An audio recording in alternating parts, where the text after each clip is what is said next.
Assalamualaikum warahmatullahi wabarakatuh.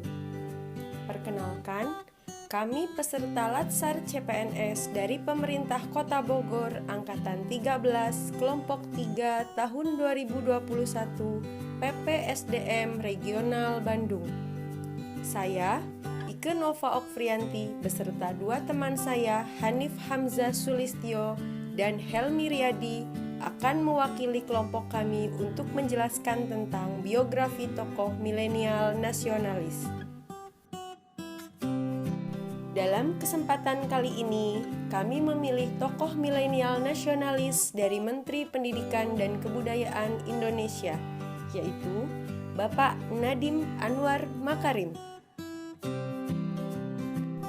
Nadiem Anwar Makarim BAMBA merupakan seorang pengusaha Indonesia yang saat ini menjabat sebagai Menteri Pendidikan dan Kebudayaan Indonesia pada era Kabinet Indonesia Maju di masa pemerintahan Presiden Joko Widodo dan Kiai Haji Ma'ruf Amin.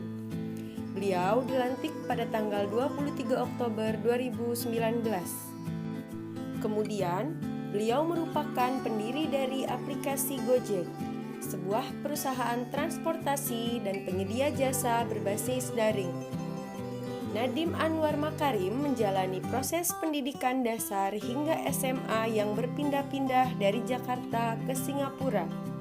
Setelah menyelesaikan pendidikan SMA-nya di Singapura, pada tahun 2002 ia mengambil jurusan Hubungan Internasional di Universitas Brown, Amerika Serikat.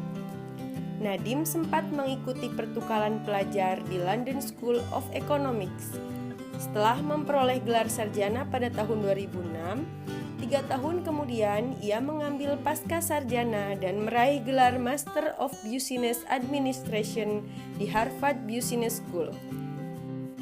Nadiem Anwar Makarim lahir di Singapura pada tanggal 4 Juli 1984. Ia adalah anak bungsu dari 3 bersaudara pasangan Nono Anwar Makarim dan Atika Al-Gadri. Ia adalah anak dari pengacara ternama keturunan Arab asal Pekalongan, Jawa Tengah, Nono Anwar Makarim. Ayahnya seorang intelektual dan lawyer dengan gelar doktor ilmu hukum lulusan Harvard. Sementara ibunya adalah Atika Al-Gadri, putri dari seorang perintis kemerdekaan Indonesia yaitu Hamid Al-Gadri. Setelah menyelesaikan sekolahnya di Harvard dengan gelar MBA, Nadiem memutuskan untuk pulang ke tanah air Indonesia dan bekerja di MC Kinsey & Company pada tahun 2006. Memutuskan keluar dari perusahaan MC Kinsey & Company pada tahun 2009, Nadiem menjadi co-founder and managing director Zalora Indonesia pada tahun 2011. Lalu, pada tahun 2012, Nadiem memutuskan keluar dari Zalora untuk membangun perusahaan rintisan startup sendiri, termasuk Gojek, yang pada waktu itu memiliki 15 karyawan dan 450 mitra driver. Gojek pertama kali berdiri sebagai pusat panggilan, menawarkan hanya pengiriman barang dan layanan ride-hailing dengan sepeda motor. Dan sekarang, Gojek telah bertransformasi menjadi aplikasi besar, menyediakan lebih dari 20 layanan, mulai dari transportasi, pengantaran makanan, kebutuhan sehari-hari, pijat, bersih-bersih rumah, logistik, hingga platform pembayaran digital yang dikenal dengan GoPay. Karir bisnis Nadiem Makarim di Gojek membawanya masuk dalam daftar 150 orang terkaya di Indonesia versi majalah Globe Asia. Nadiem Anwar Makarim merupakan Menteri Pendidikan dan Kebudayaan Indonesia pada Kabinet Indonesia Maju. Sebagai Menteri Pendidikan, Nadiem Anwar Makarim mencanangkan kebijakan Merdeka Belajar, yang salah satunya adalah rencana menghapus ujian nasional. Namun kemudian, ia mengklarifikasi istilah menghapus ujian nasional yang ramai di pemberitaan. Ia mengatakan tidak akan menghapus ujian nasional tetapi hanya menggantinya dengan sistem baru. Sistem baru ini dinamai dengan asesmen kompetensi minimum dan survei karakter yang terdiri dari kemampuan bernalar menggunakan bahasa, literasi, kemampuan bernalar menggunakan matematika numerasi, dan penguatan pendidikan karakter. Beberapa penghargaan dari Nadiem Anwar Makarim. The Straits Times Asia of the Year pada tahun 2018. Nadiem masuk dalam daftar Bloomberg 50 versi 2018. Bloomberg menilai tidak ada aplikasi lain yang telah mengubah kehidupan di Indonesia dengan cepat dan mendalam seperti Gojek.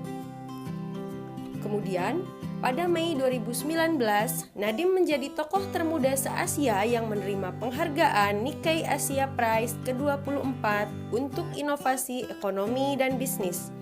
Penghargaan diberikan kepada individu atau organisasi yang berkontribusi bagi pengembangan kawasan Asia dan menciptakan masa depan yang lebih baik bagi masyarakat Asia. Pada tahun 2017, Gojek masuk dalam Fortune Top 50 Companies That Change the World dan mendapatkan peringkat ke-17. Pada tahun 2019, Gojek kembali menjadi satu-satunya perusahaan Asia Tenggara yang masuk ke daftar Fortune's 50 dan naik ke peringkat 11 dari 52 perusahaan kelas dunia. Beberapa aplikasi nilai nasionalisme yang ditunjukkan oleh Nadiem Anwar Makarim. Pertama, kesejahteraan bagi masyarakat, yaitu dengan menghapus format ujian nasional yang sebelumnya, lalu mengganti dengan asesmen kompetensi minimum dan survei karakter. Kedua, keadilan dalam setiap sisi kehidupan, dengan cara dana BOS akan disalurkan langsung kepada rekening sekolah, dan sekolah dapat menggunakan sampai dengan 50% dana BOS untuk menggaji guru honorer dari sebelumnya yang hanya 15%. Adapun komitmen aktualisasi yang dapat diimplementasikan di kehidupan aparatur sipil negara dari tokoh nasionalis Nadiem Anwar Makarim. Cinta tanah air.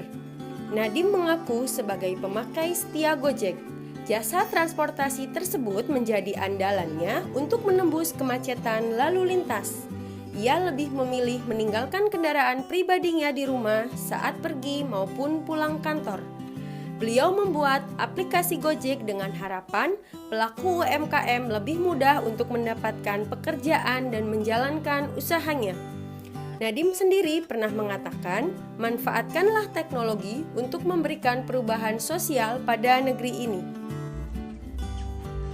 Saya sebagai ASN wajib cinta tanah air sama seperti Bapak Nadiem Anwar Makarim yang selalu menggunakan transportasi umum milik bangsa. Tolong menolong, di mana beliau memikirkan kesejahteraan tenaga honorer di Indonesia dengan mengalokasikan bantuan dana BOS sebanyak 50% untuk menggaji guru honorer yang sebelumnya hanya 15%. Saya sebagai ASN wajib bersikap tolong-menolong seperti yang dicontohkan Bapak Nadiem Anwar Makarim yang memperdulikan nasib kesejahteraan tenaga honorer. Kemampuan awal bela negara, yaitu dengan mencanangkan kebijakan Merdeka Belajar dengan memperhatikan sistem belajar mengajar di sekolah yang efektif di masa pandemi, yang bertujuan untuk tetap mencerdaskan anak bangsa. Saya sebagai ASN wajib mengamalkan sikap awal bela negara sama seperti Bapak Nadiem Anwar Makarim yang memikirkan sistem belajar sekolah agar tetap mencerdaskan anak bangsa di masa pandemi ini. Sekian penjelasan dari kelompok kami. Mohon maaf apabila ada kekurangan. Semoga tayangan yang kami sampaikan dapat bermanfaat. Wassalamualaikum warahmatullahi wabarakatuh.